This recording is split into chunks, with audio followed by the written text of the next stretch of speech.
What's up, y'all? It's your girl, Jazz, the Story Maestro, and today I wanted to reintroduce myself. I created this channel probably a year ago, and then I just didn't stick to it.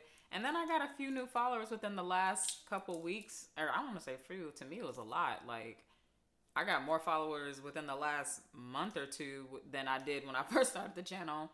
So I just want to reintroduce myself so that you guys can get to know me.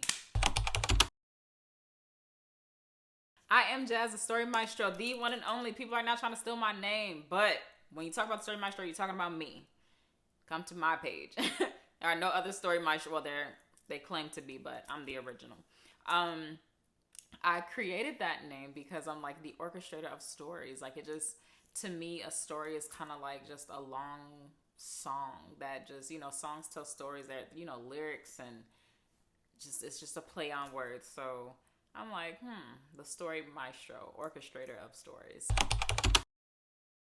I initially fell in love with storytelling when I was a little girl, and I can't even say it was through books at first. It was first through like movies and stuff, because I was a Disney kid, who wasn't? But I loved the stories. I loved, what they were. As I got older, I knew in order for me to be able to tell an effective story, I need to probably read more. I don't even know how I came to that, but no. I knew I wanted to write a book, and I'm like, if I'm going to write a book, I need to read more, because I don't know, it was something about watching a movie and then I'm reading the book in comparison, and I'm like, well, you don't see that when you watch TV. You don't see that when it's on the big screen. Knowing I love stories, I'm like, I want to write a book eventually. And knowing that, I'm like, I really got to uptick my reading, just point blank period. And from that point on, it's just been a whirlwind of learning applying what I learned when I read. And just in general, just a love for even reading now, because I'm still a movie buff, but I love my books. So I'm a movie buff and just a book hoarder. No, I don't call it book hoarder because I read my books. I definitely buy some before I decide to, focus. I love books and movies. All things stories. You got a good story for me, I'm there. I created this channel because I really wanted to create a community of people who really loved stories and wanted to learn how to write better and maybe even discuss books here and there, and people who liked learning from me. My degree is in engineering technology. Complete opposite end. So you could almost call me like a self-taught writer, self-taught editor. Granted, I do take classes though. I've taken courses on editing and stuff like that, because I can only learn so much. And then I don't know what I don't know. So that's why I take courses with that. So self-taught in addition to taking courses too. But I guess you say not traditionally taught, because you also have editors that are like, oh, I worked at a publishing house for 5-10 years. I have never worked at a publishing house, but I can almost guarantee that my editing is just as good or better. There are a few books that are traditionally published that I've read, and I'm like, as an editor, you should have known to fix this. You should have known to help to translate this better. Especially when it comes to black readers, black stories. I'm sorry. So, I won't name the name of the book. I won't even name the publisher of the book. But there was a book that 1 minute they seem like they trying to talk slangish, urban. The next minute it seems very prim and proper. And then there's this moment where it's you can tell there's a tug where it's they don't know how to effectively get this on the page, because the editor themselves probably don't speak in that way or never heard it in that way. And if they did hear it, they looked at it as ignorant, because there's this misconception of, oh, if you don't speak proper English, which is, if I must say, the way that people who don't look like me speak, then it's improper English. When in actuality, anybody in America, but more than likely, isn't speaking proper English. English did not derive from America.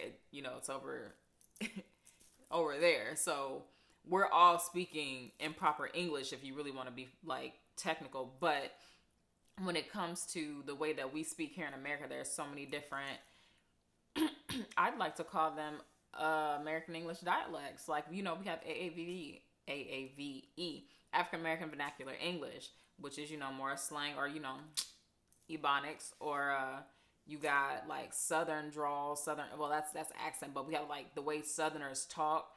Some words may become one. If you got any family from the South, you know, what do you mean becomes what you mean. That's all, like maybe 2 words at most. What you mean? What do you mean? Hey, big difference. So when I see stuff like that in a book, I'm like, where was the editor? Why didn't they see this? Why didn't they pick this up? And I feel like if you guys are a part of my channel, or you see my channel, watch my channel, you'll see how I go about things, and why why it's important for you to apply certain things like that in your book. Because again, there's this misconception of, you know, editing. Oh, it has to be proper English. No, it doesn't. Because on top of that, then it's not going to be true to you. It's just not. On top of the fact that there is a such thing as, if you ask me, structural editing versus grammatical editing. Structural editing to me is like developmental, substantive, line editing, all of that over there, because I'm really trying to form the story. I'm trying to make sure that the author's voice is loud, the character's voice is loud, the plot of the story is really told in a way that speaks to the reader. Just all the things, right? Opposed to, is this comma in the right place? This semicolon, was this written correctly? Is there a modifying cliffhanger? A dangling modifier, sorry. Like, there are certain things that are going to be paid more attention to over in the grammatical section than in the structural section. I personally love structural more. I don't offer proofreading.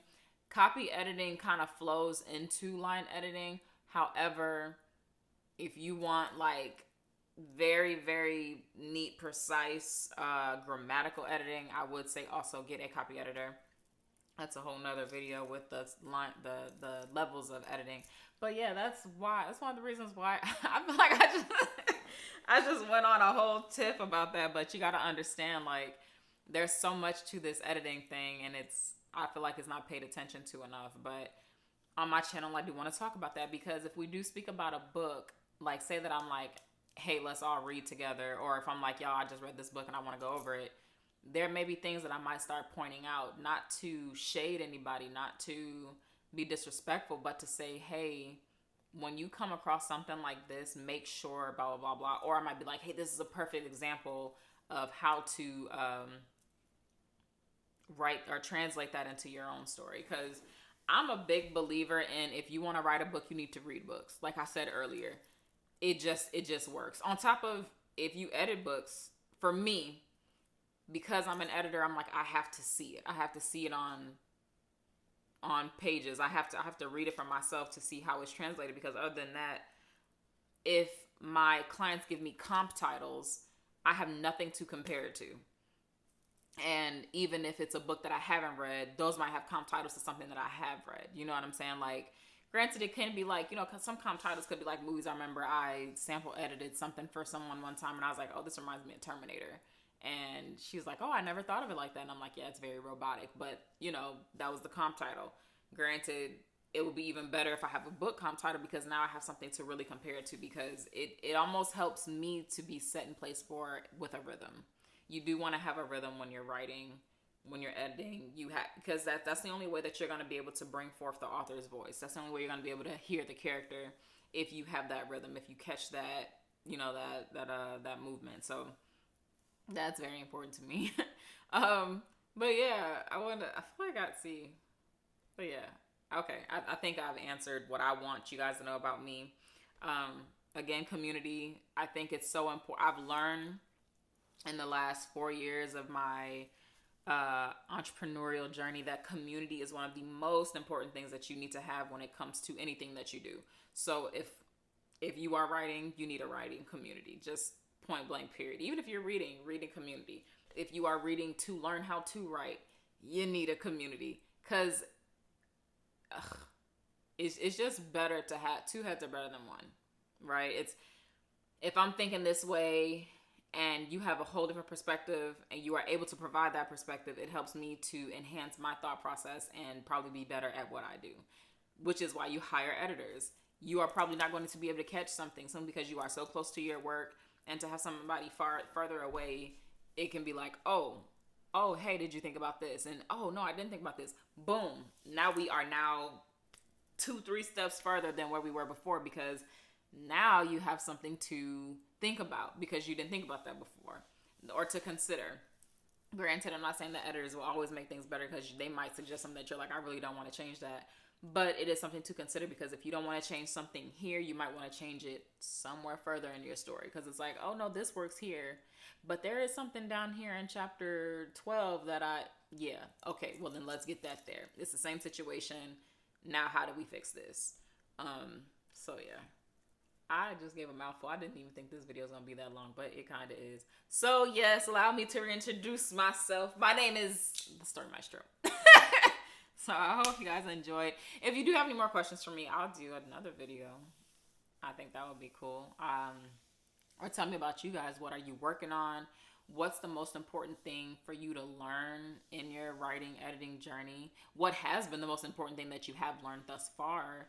And how has it changed your situation? So yeah, I think give me some stuff about y'all. But yeah. So thank you for watching. Make sure you like, share, and subscribe. I'm not gonna say how often I put out videos, because I have my moments where I'm like really focused on something else. But consistency is key, and execution is the word of the year. So I will be attempting to get more videos out to y'all, so that we can connect more. And thank you so much for being a part of my channel, being a part of my community. I was so happy to see that I got 100 subscribers, because if I had 100 y'all in the room with me right now, it would be a vibe. We would have a good time. So thank you again, and talk to you soon. Bye-bye.